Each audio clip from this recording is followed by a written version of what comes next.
This is the summary created from the video. Lecture 8 Demonstration III. The concept of encapsulation is fundamental in object-oriented programming, allowing data hiding and abstraction through the creation of classes and object initialization with methods. Encapsulation is demonstrated with the introduction of a class, followed by the creation of objects and the use of methods to access their functionalities. A class named Circle is created with data members x, y, and r along with methods circumference and area.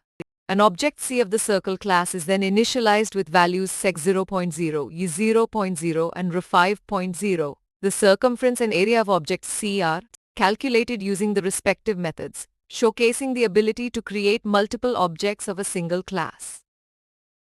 To illustrate the creation of multiple objects with varying data values, two Circle objects are instantiated, one with 3.0, a 4.0, and r5.0, and another with z-4.0, y-8.0, and r10.0.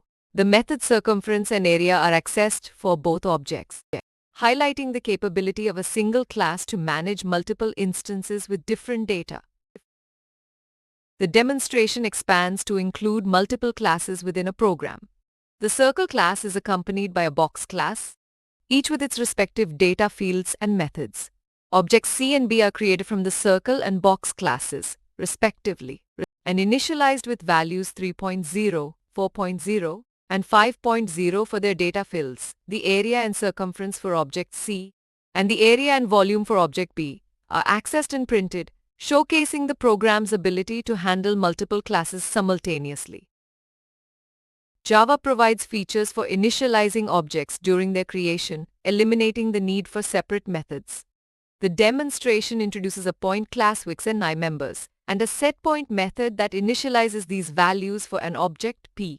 Two objects, P1 and 2, are created and initialized with setPoint 15, 20 and setPoint 0, respectively, illustrating the ability to assign different initial values during object creation.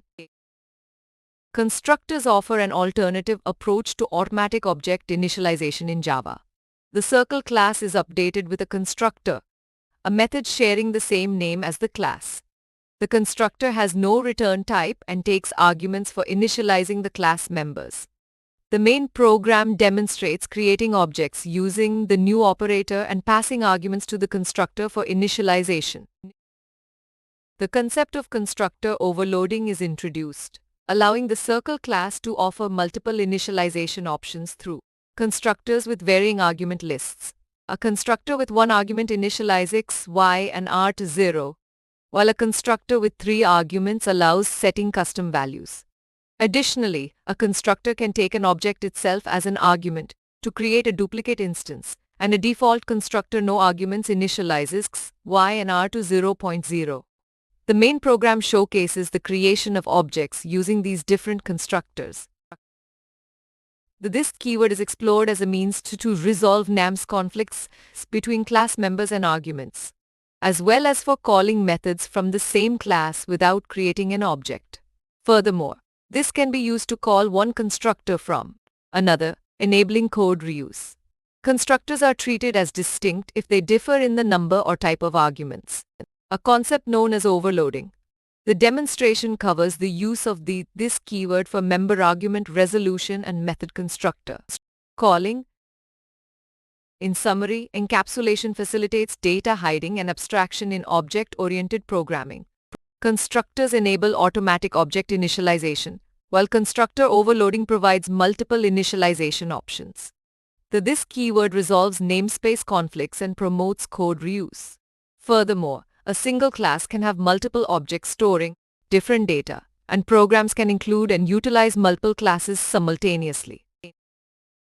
Please stay tuned for more summary videos.